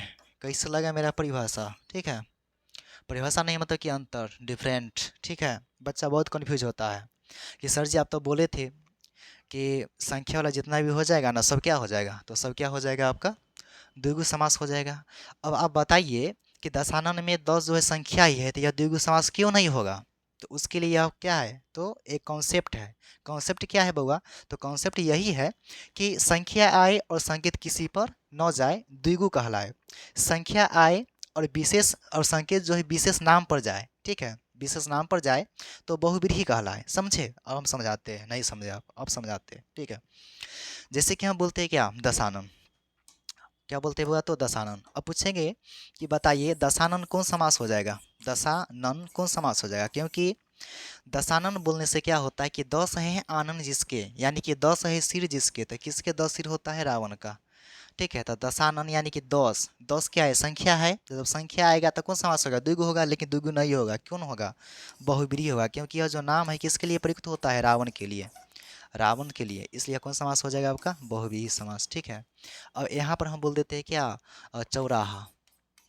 चौराहा जब बोलेंगे तो कहते हैं क्या, चार राहों का समाहार। तो यहाँ पे चार संख्या आ गया, चार क्या आ गया? संख्या, चार राहों का समाहार। तो चार क्या आ गया आपका? तो चार जो है आपका संख्या आ गया, लेकिन क्या संकेत किसी पर गया? नहीं ना गया। तो कौन समास हो जाएगा आपका? द्विगु समास हो जाएगा, ठीक है। हम बोलेंगे बता बुआ त्रिनेत्र कौन समास होगा? त्रिनेत्र, तो त्रिनेत्र मतलब कि तीन है नेत्र जिसके, संख्या आया, ठीक है, संख्या तो आया। तीन है, तीन है नेत्र जिसके, तो किसके पास तीन गो नेत्र होता है? शिव जी के पास तीन गो नेत्र होता है, शंकर जी के पास तीन गो नेत्र होता है। तो शिव जी की ओर इशारा गया तो कौन समास हो जाएगा? बहुब्रीहि हो जाएगा। संख्या आए, संकेत किसी पर न जाए, द्विगु कहलाए, ठीक है। संख्या आए और संकेत जो है एक विशेष नाम पर जाए तो बहुब्रीहि कहलाए। सिंपल सा बात है, ठीक है। तो यहाँ पर आप लोग देख लिए हैं। अब क्या है, अब आपका क्या है बुआ? अव्यय भाव और क्या, तो क्रमधारय समास। अब है आपका अव्ययी भाव और क्या, क्रमधारय समास, ठीक है। अव्यय भाव और क्रमधारय समास, अव्यय भाव, ठीक है। पांचवा है क्या, तो अव्यय भाव समास, ठीक है। अव्ययी, अव्ययी भाव, अव्ययी भाव क्या होता है? ठीक है, सुनिएगा ध्यान से, अव्यय भाव क्या होता है। देखिए अब क्या है कि जिसका पूर्व पद जो है ना, पूर्व पद जो है अव्यय या उपसर्ग होता है, अव्यय या क्या होता है, तो उपसर्ग होता है, तो उसको हम क्या कहते हैं? अव्ययी भाव समास कहते हैं। क्या कहते हैं? तो अव्ययी भाव समास कहते हैं, ठीक है। पहला पद क्या हो? अव्यय हो, चाहे क्या हो? उपसर्ग हो। जैसे क्या हो जाएगा बउआ? यथा शक्ति, तो यथा शक्ति में यह जो यथा है ना, यथा जो है यह अव्यय है, तो यह कौन समास हो जाएगा? अव्यय भाव हो जाएगा, ठीक है। बोलते हैं प्रतिदिन, तो प्रतिदिन में यह प्रति क्या है आपका? तो प्रति क्या है आपका? तो प्रति जो है आपका अव्यय है, क्या है? तो अव्यय है, ठीक है। बोलते हैं उपनगर, तो सॉरी अव्यय नहीं, प्रति उपसर्ग है। बोलते हैं कि उपनगर, तो उपनगर में उप क्या है? उपसर्ग है। तो जिसका पहला पद अव्यय चाहे उपसर्ग हो उसे हम क्या बोलेंगे? अव्ययी भाव समास कहेंगे। क्या कहेंगे? तो अव्ययी भाव समास कहेंगे, ठीक है। अब अव्यय भाव हो गया, तो अव्यय भाव के बाद क्या बचा है? तो बहुव्रीहि बचा है। तो इसमें एक और एग्जाम्पल देख लीजिएगा, कहीं का भी लिखा रहेगा आपका दिनों दिन, एक ही जैसा रहेगा, ठीक है। तो यह भी क्या हो जाएगा आपका? अव्ययी हो जाएगा, दिनों दिन। तो दिनों दिन कौन समास हो जाएगा? तो रातों रात, ठीक है, रातों रात। ये सभी क्या हो जाएगा आपका? अव्यय भाव समास ही हो जाएगा, ठीक है। उसके बाद आपका है बहुव्रीहि समास। क्या है बउआ? बहुव्रीहि समास। बहुव्रीहि समास क्या होता है? ठीक है, बहुव्रीहि तो हो गया है ना, बहुव्रीहि हो गया है। क्रमधारय समास, ठीक है। क्रमधारय समास में क्या होता है ना कि उपमा उपमेय का मेल होता है, ठीक है। उसमें क्या होता है? उपमा उपमेय का मेल होता है। इसमें विशेषण विशेष्य का भी मेल होता है, ठीक है। इसमें क्या होता है? विशेषण विशेष्य का मेल होता है, विशेषण विशेष्य का क्या होता है? तो मेल होता है, ठीक है। जैसे कि इसमें तुलना किया जाएगा, उपमा दिया जाएगा, ठीक है। जैसे कि कमल नयन, यानी कि कमल के समान क्या? नयन, उसका आँख ऐसा है जैसे लग रहा है क्या? कमल के समान है। गोल घर, यानी कि गोल है जो घर, तो घर की विशेषता है कि वह क्या है? गोल है। तो ये सब क्या हो जाएगा आपका? तो ये सब जो हो जाएगा आपका क्रमधारय समास हो जाएगा, ठीक है। तो इस प्रकार सबका समाप्त होता है, समाप्त, ठीक है। अब आगे की ओर बढ़ते हैं, आगे क्या टॉपिक है देख लेते हैं एक बार।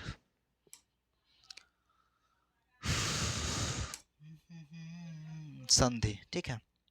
चलिए आप पढ़ते हैं हम लोग क्या? संधि। संधि क्या होता है? ठीक है, थोड़ा यह लंबा टॉपिक है लेकिन हो जाएगा। ठीक है, संधि। अब देखिए संधि क्या होता है। संधि, ज्वाइनिंग। ठीक है,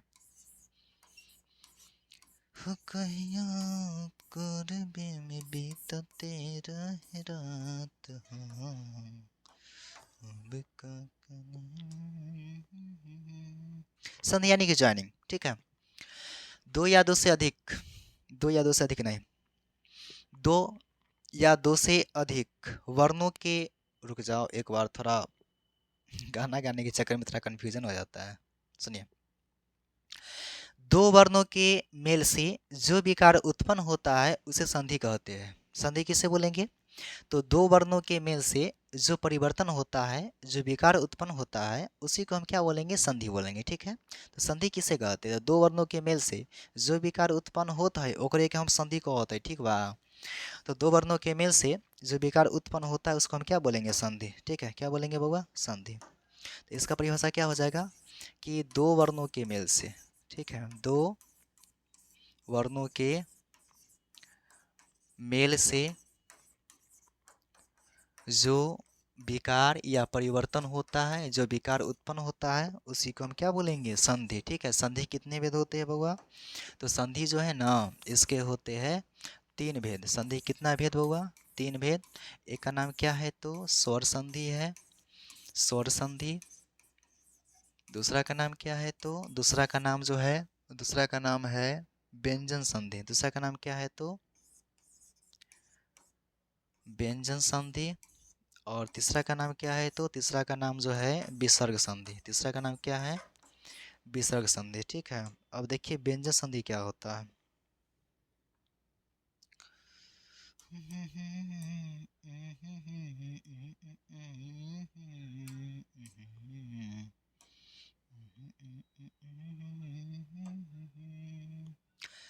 देखिए हुआ, तो स्वर संधि क्या होता है कि स्वर वर्ण के साथ, स्वर वर्ण के साथ, ठीक है, स्वर वर्ण के मेल से, स्वर वर्ण के साथ, स्वर वर्ण के मेल से जो विकार उत्पन्न होता है, स्वर वर्ण के साथ और स्वर वर्ण के मेल से जो विकार उत्पन्न होता है उसी को हम क्या कहते हैं? स्वर संधि कहते हैं। ठीक है, स्वर के साथ, स्वर के साथ, स्वर वर्ण के साथ, स्वर वर्ण के साथ, स्वर के साथ, स्वर या व्यंजन के मेल से, स्वर या क्या? तो स्वर या क्या बउआ? तो व्यंजन के, व्यंजन के मेल से जो विकार उत्पन्न होता है उसे व्यंजन संधि कहते हैं।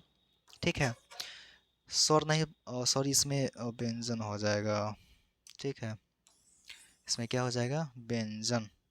ठीक है, व्यंजन के साथ, ठीक है, स्वर या व्यंजन के मेल से, इसमें क्या हो जाएगा आपका? विसर्ग के साथ। ठीक है, स्वर या व्यंजन के मेल से जो विकार उत्पन्न होता है उसी को हम क्या बोलेंगे? तो उसी को हम बोलेंगे विसर्ग संधि। ठीक है, उसके बाद देखिएगा, यह जो आपका जो है स्वर संधि जो है, इसके होते हैं पांच भेद। स्वर संधि कितने भेद होते हैं? तो पांच भेद। स्वर संधि के पांच भेद होते हैं। ठीक है, जिसमें से पहला का नाम है दीर्घ स्वर संधि। पहला का नाम क्या है बउआ? तो पहला का जो नाम है उसका नाम है दीर्घ स्वर संधि। ठीक है, दीर्घ स्वर संधि, स्वर संधि। ठीक है, उसके बाद जो दूसरा है उसका नाम है, उसका नाम है गुण स्वर संधि। तीसरा का नाम क्या है? तो वृद्धि स्वर संधि। चौथा का नाम क्या है? तो यन स्वर संधि। और पांचवा का नाम क्या है? तो अयादि स्वर संधि। ठीक है, अयादि स्वर संधि। ठीक है, तो संधि की कितने भेद होते हैं? तो तीन। और स्वर संधि कितने भेद होते हैं? तो पांच। पहला क्या है बाबा? तो आपका पहला है दीर्घ स्वर संधि। ठीक है, इसका परिभाषा होता है कि परस्पर दो समान वर्ण, चाहे वो ह्रस्व रहे चाहे वो दीर्घ रहे, चाहे क्या रहे? तो ह्रस्व रहे, चाहे वो क्या रहे? तो दीर्घ रहे, चाहे वो क्या रहे? तो ह्रस्व रहे, उसके बाद वो क्या रहे? तो दीर्घ रहे, दोनों के मेल से जो संधि बनेगा उसी को हम क्या बोलेंगे? तो उसी को हम बोलेंगे दीर्घ स्वर संधि। क्या बोलेंगे? दीर्घ स्वर संधि। ठीक है, जैसे कि एग्जाम्पल है कि अ रहेगा चाहे आ रहेगा। ठीक है, और रहेगा चाहे क्या रहेगा तो आ रहेगा हमेशा क्या बनाएगा, आ ही बनेगा। ठीक है, ह्रस्व ई रहेगा चाहे दीर्घ ई रहेगा, प्लस ह्रस्व ई रहेगा चाहे क्या रहेगा, दीर्घ ई रहेगा, हमेशा क्या बनाएगा, दीर्घ ई ही बनाएगा। ह्रस्व ऊ रहेगा, दीर्घ ऊ रहेगा, उसके बाद ह्रस्व ऊ रहेगा, उसके बाद क्या रहेगा, दीर्घ ऊ रहेगा, हमेशा क्या बनाएगा, दीर्घ ऊ ही बनाएगा। यही होता है हमारा क्या, तो दीर्घ संधि। ठीक है, एक दो एग्जाम्पल देते हैं, समझिएगा बढ़िया से। ठीक है, देखिए होगा जैसे कि देखिए लिखते हैं कि विद्या जोर आलय। ठीक है, क्या बनेगा, तो विद्यालय बनेगा, सबको पता है। विद्या ध्यान में से क्या निकलेगा, यहाँ पर आ निकलेगा, यहाँ से क्या निकलेगा, आ, और दोनों के में से क्या बनेगा, आ ही बनेगा। और आ की क्या होती है, तो मात्रा। ये आपका विद हो गया, कहीं यहाँ से आ को निकाल चुके थे, क्या हो गया आपका विद हो गया, यहाँ पर आ गया तो विद्या हो गया, और क्या बच गया, तो लय हो गया, क्या हो गया आपका विद्यालय हो गया। ठीक है, उसी प्रकार से देखिएगा हम क्या लिखते हैं, दैत्या जोर अरी, दैत्य जोर क्या, तो अरी, इससे क्या बनेगा, तो यहाँ से देखिए य निकलेगा। ठीक है, यहाँ से अ निकलेगा, यहाँ से अ निकलेगा, दोनों के में से क्या बनेगा, आ। और आ की इस प्रकार से मात्रा होता है, दैत्य है तो यहाँ पे क्या लिख देंगे, तो दैत्य लिख देंगे। और उसके बाद यहाँ पर आ की मात्रा दैत्य आ गया, अब क्या बच गया, तो री क्या हो जाएगा आपका, दैत्यारी हो जाएगा। ठीक है, ठीक है, उसी प्रकार से आपका इसमें हो जाएगा। इसका एग्जाम्पल क्या हो जाएगा, गिरी जोड़ी, इससे क्या बनेगा, गिरीश बनेगा। ठीक है, गिरी जोड़ी इससे क्या बनेगा, गिरीश बनेगा। ठीक है, उसी प्रकार से वधु जोड़ सा से क्या बनेगा, वधुसा। ठीक है, रवि जोड़ इससे क्या बनेगा, रविश बनेगा, रवि जोड़ इससे क्या बनेगा, रवि में से क्या निकलेगा, ह्रस्व यहाँ से क्या निकलेगा आपका, दीर्घी में निकलेगा, दोनों के में से क्या बनेगा, दीर्घी बनेगा। यहाँ पे क्या बचा आपका, रब बचा, क्या बच गया, तो रब, तो यहाँ पे क्या लिख देंगे, रब, दीर्घी यहाँ पे इसके मात्रा यहाँ पे जाएगा, यहाँ पे जाएगा, तो क्या रवि हो गया, अब क्या बचा, सौ हो गया, क्या हो जाएगा आपका, रविश हो जाएगा। ठीक है,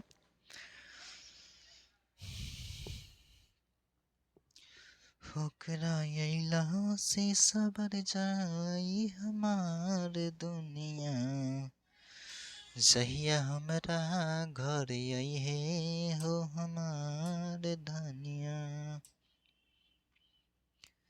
तनी साबर तनी गर, बारी बहुते बेजोर, उनका अइला से सबर जाई हमार दुनिया, हो जहिया हमरा घर अइहे हो हमार धनिया। अब क्या हुआ, उगला ना, तो देखिए लिखते हैं सूज और उक्ति, सूज और क्या, तो उक्ति। तो यहाँ से सू में से क्या निकलेगा आपका, ह्रस्व ऊ निकलेगा, और यहाँ से क्या निकलेगा आपका, ह्रस्व ऊ निकलेगा, दोनों के में से क्या बनेगा आपका, दीर्घ ऊ बनेगा। ये सौ है, यहाँ पे लिख देंगे, दीर्घ उकार यहाँ पे लिख देंगे, आधा क और ती, क्या हो जाएगा आपका, सुक्ति। ठीक है, सुक्ति हो गया। चलिए आगे बढ़ते हैं, आपका क्या है, तो स्वर संधि हो गया। दूसरा क्या है, तो आपका व्यंजन संधि है। ठीक है, व्यंजन संधि है, इसका कुछ नियम होता है। ठीक है, व्यंजन संधि का, ठीक है, उसको देख लेते हैं। ठीक है, नोट्स के माध्यम से, क्योंकि टाइम बहुत लग जाएगा, जैसे हम पढ़ाते हैं वैसे टाइम बहुत ज़्यादा ही लगेगा। ठीक है, तो हमें टाइम ज़्यादा नहीं लगानी है, हमें क्या करनी है, तो कम टाइम में ज़्यादा काम। ठीक है, तो देखिए बाबा आपका क्या है, तो पीडीएफ में नियम है। ठीक है, व्यंजन संधि का कुछ है, देख लीजिए। जहिया हमरा घर अइहे हो हमार धनिया। सुनिए अब क्या है, इसमें क्या है कि इसका पहला नियम है कि यदि वर्गों के प्रथम वर्ण के बाद वर्गों का ही तीसरा चौथा वर्ण आए तथा ये सब आए, ठीक है, कोई स्वर वर्ण भी आए, तो वर्गों का प्रथम वर्ण अपने ही वर्गों के तीसरे वर्ण में बदल जाते हैं। समझना है, अब समझ में आएगा। ठीक है, देखिए यदि ये वर्गों के प्रथम वर्ण के बाद, ठीक है, प्रथम वर्ण के बाद, ठीक है, क्या आए, इसी का तीसरा आए, चौथा आए, ठीक है, तीसरा चौथा आए वर्ण आए, चाहे क्या आए, य र ल व ये सब आए। ठीक है, ये सब आए। ठीक है बउआ, ये सब आए, या कोई स्वर वर्ण ही आ जाए, कोई क्या आ जाए, तो स्वर वर्ण ही आ जाए, तब क्या होगा, हाँ कितना अच्छा दिया हुआ है, अरे हम कहाँ बौख रहे थे। ठीक है, तो वर्ग का कैमा हो जाएगा, तो तीसरा हो जाएगा। इसे देखिए वाक जो इस लिखते हैं ना, तो ये क है तो क है, इसके बाद यह क्या है, स्वर वर्ण है, तो यहाँ पे स्वर वर्ण का भी जिक्र किया गया है। ठीक है, तो यह जो है कैमा हो जाएगा, तीसरा हो जाएगा, तो क का तीसरा क्या हो जाएगा आपका, ग हो जाएगा। ठीक है, यहाँ पे देखिए ई आ जाएगा तो क्या हो जाएगा, वागी, उसके बाद क्या, स, तो क्या हो जाएगा आपका, वागी स। दिख जोड़ ग, तो क है यहाँ पे, ठीक है, क है। इसके बाद देखिए तीसरा, तो क ख ग, तीसरा है ग, तो इसका कैमा हो जाएगा, इसका कैमा हो जाएगा, यहाँ पे कैमा हो जाएगा, तीसरा हो जाएगा। तो क का तीसरा क्या हो जाएगा, ग हो जाएगा, यानी कि आधा ग हुआ, ये आधा ग हुआ। तो ये दी है तो यहाँ पे दी लिख दिए, आधा ग गया यहाँ पे, पूरा ग यहाँ पे आया, उसके बाद क्या, ज, क्या हो जाएगा, दिग्गज। ऋक जोड़ से क्या हो जाएगा, ऋग्वेद। ठीक है, आगे समझिएगा। यदि वर्गों के प्रथम वर्ण के बाद वर्गों का पंचम वर्ण आए तो वर्ग का प्रथम वर्ण अपने ही वर्ग के पंचम वर्ण में बदल जाते हैं। ठीक है, जैसे कि यहाँ पर देखिएगा लिखा हुआ है कि क च ट त पर रहेगा, उसका पांचवा वर्ण रहेगा, तो यहाँ पर जितना भी रहेगा ना सब पांचवें वर्ण में क्या हो जाएगा, बदल जाएगा। जैसे देखिए क्या है, वाक जोर मैं, ठीक है, तो क है, उसका पांचवा वर्ण है, तो क का पांचवा क्या हो जाएगा, अंग होगा। ठीक है, तो क्या हो जाएगा आपका, वांग मैं। सट जोर मुख से क्या हो जाएगा, सन्मुख। जगत जोर नाथ से क्या हो जाएगा, जगन्नाथ। ठीक है, उसके बाद है कि यदि त के बाद च वर्ण आए तो त का क्या हो जाएगा, च हलंत हो जाता है। ठीक है, तो देखिए त के बाद च आएगा तो त का क्या हो जाएगा, तो त का क्या हो जाएगा, च हलंत हो जाएगा। त के बाद च आए तो ये त हलंत का च हलंत हो जाता है। ठीक, तो उत जो उच्चारण त हलंत के बाद च आया तो त का क्या हो जाएगा, च हलंत होगा, तो उच्चारण होगा, उच्चरित होगा। त के बाद ज हो, त के बाद क्या हो, त के बाद क्या हो, ज हो, त के बाद क्या हो हुआ, त के बाद ज हो। ठीक है, तो यह जो है त हलंत का क्या हो जाएगा, ज हलंत हो जाएगा। ठीक, सत जोड़ जन क्या हो जाएगा, सज्जन हो जाएगा। ठीक है, नेक्स्ट देखिए, उत जोड़ला से क्या हो जाएगा आपका, उल्लास हो जाएगा। तत् जोड़लीन से क्या हो जाएगा, तल्लीन हो जाएगा। ठीक है, तो के बाद क्या आ जाएगा, लो आ जाए। ठीक है, तो ये जो तो हलंत का क्या हो जाएगा, लो हो जाएगा। ठीक, म वर्ण के बाद कोई व्यंजन वर्ण आए तो म का अनुसार हो जाएगा, सम जोड़ गम से क्या हो जाएगा, म का अनुसार संगम। ठीक है, म वर्ण के बाद म वर्ण आए तो ज्यों का त्यों रहता है। ठीक है, सम जोड़ मान से क्या, सम्मान। सम जोड़ मति से क्या हो जाएगा, सम्मति हो जाएगा। ठीक है, मज़ा नहीं आ रहा है क्योंकि लाइव क्लास नहीं हो रहा है, लाइट का दिक्कत है, इसे लाइव क्लास नहीं हो रहा है, तो लाइव ही क्लास लेते हैं। ठीक है, कहीं कट जाए कब क्या हो जाए पता नहीं। ठीक है, अब क्या है, तो विसर्ग के साथ स्वर या व्यंजन के में से जो विकार उत्पन्न होता है उसे हम क्या बोलेंगे, विसर्ग संधि बोलेंगे। अब देखो यहाँ पे कहा गया है कि यदि विसर्ग के पहले, देखिए विसर्ग है, देखिए विसर्ग है, विसर्ग के पहले कोई जो है, विसर्ग के पहले अ आए, ठीक है, और इसके बाद जो है क्या आए, कि किसी वर्ण का तीसरा आए, चौथा आए, चाहे पांचवा वर्ण आए, चाहे य र ल व आए। ठीक है, य आए, रो आए, लो आए, उसके बाद क्या आए, वो आए। ठीक है, और ये सब आता है या हो आए। ठीक है, तो विसर्ग का ऊ हो जाता है, तो यहाँ पे जो विसर्ग है ना उसका हो जाएगा क्या, ऊ, और यहाँ पे क्या है आपका अ, और अ जो ऊ के में से क्या बना देगा, ओ बनाएगा, यह ओ की मात्रा इस प्रकार से हो जाएगा। ठीक है, जैसे कि देखिए मनोज और हर, तो यहाँ पे विसर्ग है ना, देखिए यहाँ पे यह आपका विसर्ग है, विसर्ग का हो जाएगा क्या, विसर्ग का हो जाएगा ऊ, और यहाँ पे नौ में क्या आया, और दोनों जब मिलेगा तो क्या बना देगा, ओ, और यह ओ की क्या है तो मात्रा। ठीक, ये क्या हो जाएगा आपका, मनोहर। ठीक है, मनोहर। ठीक है, अब देखिए कि अगर कहीं पे देखिएगा कि ह्रस्व वर्ण रहेगा, क्या रहेगा, तो ह्रस्व वर्ण रहेगा, ह्रस्व रहेगा, उसके बाद र आएगा। ठीक है, क्या आएगा, तो र आएगा, ये इसको छोड़िए, हटाइए। ठीक है, समझिए कि यहाँ पे क्या है तो ई है। ठीक है, उसके बाद यहाँ पे क्या है तो आपका र है, तो यह जो आपका ह्रस्व ई है ना, यह दीर्घ ई में बदल जाएगा यहाँ पर। ठीक है, जैसे कि देखिए यहाँ पे लिखते हैं नि जोर क्या, रोग, निह जोर क्या तो रोग, इसका यह विसर्ग का लोप हो जाएगा। ठीक है, ये जो ह्रस्व ई है ना, ये बदलेगा किस में, दीर्घ ई में बदलेगा, तो नौ दीर्घकार नहीं हो जाएगा, उसके बाद क्या हो जाएगा तो रोग, तो क्या हो जाएगा, निरोग, दीर्घकार वाला। ठीक है, पूछा जाता है, अब बच्चे लोग फंस जाते हैं। विसर्ग के बाद क ख प फ हो तो विसर्ग का ज्यों का त्यों होगा, विसर्ग के बाद क आए, इसका ज्यों का त्यों, तो प्रातः काल से क्या हो जाएगा, प्रातः काल, ज्यों का त्यों रह जाएगा। ठीक है, नेक्स्ट समझिएगा, थोड़ा देखिए तो सही है क्वालिटी। और लाइट नहीं है, कट गया है ना, बल्ब बार नहीं, बल्ब कहाँ जल रहा है, ऊपर वाला जो जल रहा है, बंद क्यों कर दिए, खोल दीजिए। मज़ा नहीं आ रहा है, हालांकि फास्ट में पढ़ाना पड़ रहा है। सही बोल रहे हैं।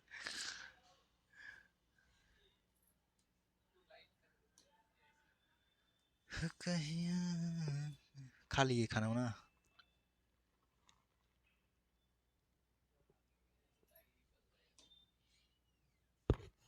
फास्ट में थोड़ा मारते हैं, ठीक है। हम्म। देखिए, अब नियम है कि यदि विसर्ग से पहले कोई स्वरवर्ण हो और बाद में ये सब हो, यानी कि च छ तल्लाबे स हो, तो विसर्ग का तल्लाबे स हो जाता है, ठीक है। निज और चिंत विसर्ग इससे पहले ह्रस्व है, उसके बाद क्या है, च है, तो यह जो विसर्ग इसका क्या हो जाएगा, तल्लाबे स, निश्चिंत, निश्चल, दुशासन, ठीक है, ये सब हो गया। यदि विसर्ग से पहले ह्रस्व ई रहेगा, उ रहेगा, और विसर्ग के बाद क्या रहेगा, क ख ट ठ प फ, इसमें से कोई भी रहेगा ना, तो विसर्ग का क्या हो जाएगा, मूर्धन्य स हलन हो जाएगा। निज और कपट विसर्ग है, क है, तो यहाँ पे क्या हो जाएगा, विसर्ग का मूर्धन्य स हलंत हो जाएगा, निष्कपट हो गया। निष्फल हो जाएगा, विसर्ग का मूर्धन्य स हलंत हो गया, यहाँ पर देख रहे हैं ना। यहाँ पे विसर्ग का क्या हो जाएगा, मूर्धन्य स हलंत हो गया, ठीक है। बस। यदि विसर्ग से पहले कोई स्वर वर्ण हो और विसर्ग के बाद किसी भी वर्ग का तीसरा चौथा या पांचवा वर्ण हो या य और ल व हो, तो विसर्ग के स्थान पर क्या हो जाएगा, र हलंत हो जाएगा। जैसे कि देखिए, निहजोर क्या लिखते हैं, मल, निहजोर क्या, तो मल। तो यहाँ पे देखिए विसर्ग है, ठीक है, अब विसर्ग के बाद क्या है, म है, तो यह जो है आपका नी हो जाएगा, म रहेगा, ये विसर्ग का रेप हो जाएगा, र हलंत, ऊपर में यह यहाँ पे आ जाएगा, तो क्या हो जाएगा, निर्म, उसके बाद ल, तो निर्मल, ठीक है। निज और जन से क्या हो जाएगा, निर्जन, दुर्जन से दुर्गंध हो जाएगा, निज और बल से क्या हो जाएगा, निर्बल हो जाएगा, ठीक है। अब यदि विसर्ग के बाद त थ या दंती स रहेगा, तो विसर्ग का दंती स हलंत हो जाएगा, नमो जोड़ती से क्या हो जाएगा, नमस्ते हो जाएगा, ठीक है। तो आपको करते नमस्ते, और इस प्रकार से संधि करते हैं समाप्त, ठीक। अब क्या है आपका, तो सर्वनाम है, ठीक है। सर्वनाम क्या होता है, संज्ञा के बदले में जो शब्द, क्या, तो सर्वनाम, सर्वनाम क्या होता है, ठीक है, सर्वनाम।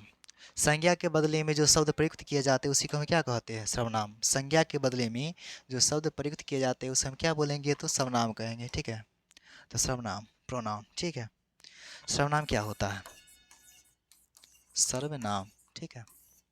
टॉपिक क्या है वो, तो सर्वनाम। तो संज्ञा के बदले में जो शब्द आता है उसी को हम क्या बोलेंगे, सर्वनाम।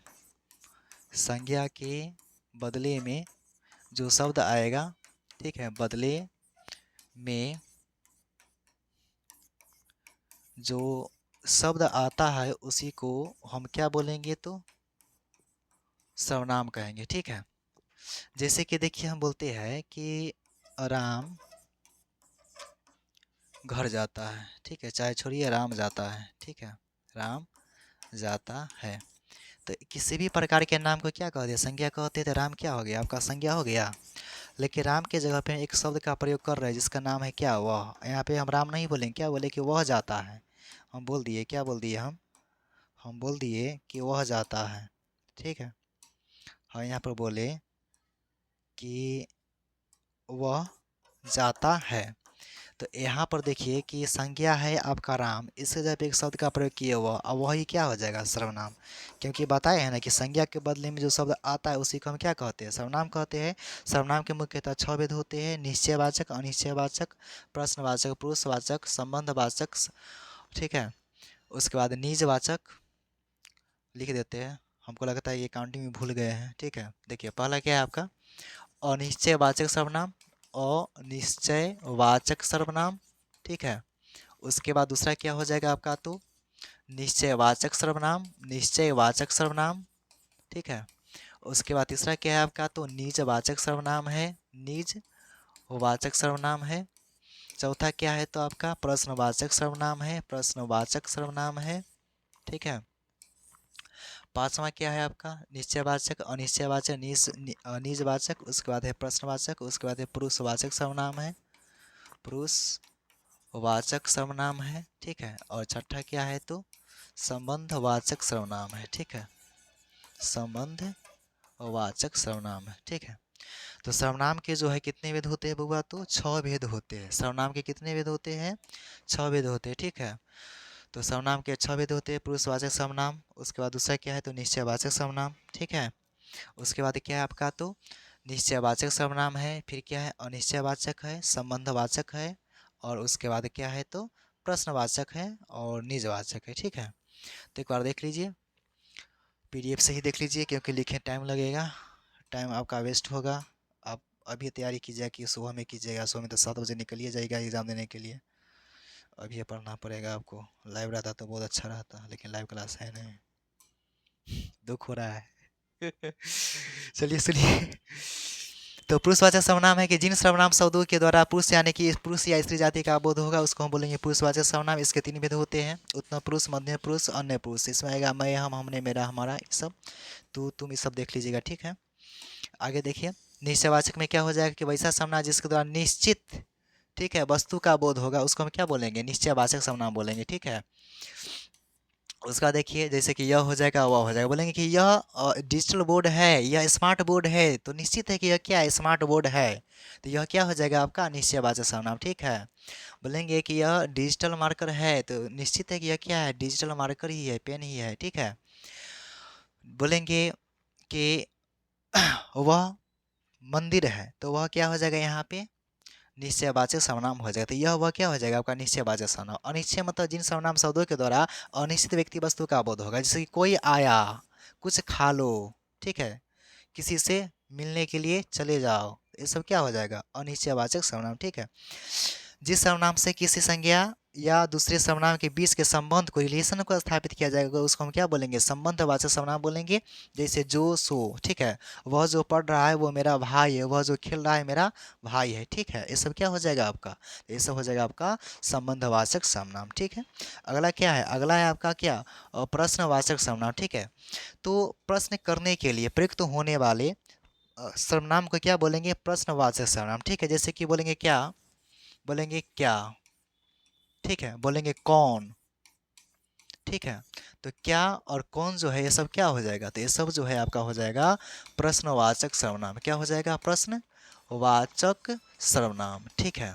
उसके बाद क्या होता है कि निजवाचक सर्वनाम, ठीक है। निज यानी कि निजत्व का बोध हो, ठीक है, अपने आप का बोध हो, ठीक है, उसको हम क्या बोलेंगे निजवाचक सर्वनाम। खुद का बोध हो, स्वयं का बोध हो, कहता है ना कि मैं खुद ही चला जाऊंगा, मैं स्वयं ही चला जाऊंगा, मैं खुद ही चला जाऊंगा, मैं स्वयं ही चला जाऊंगा, ठीक है, मैं अपने आप चला जाऊंगा, ठीक है, अपने आप चला जाऊंगा। तो ये सब क्या हो जाएगा आपका, तो ये सब जो है हो जाएगा आपका क्या, तो ये सब हो जाएगा आपका निजवाचक सर्वनाम, ठीक।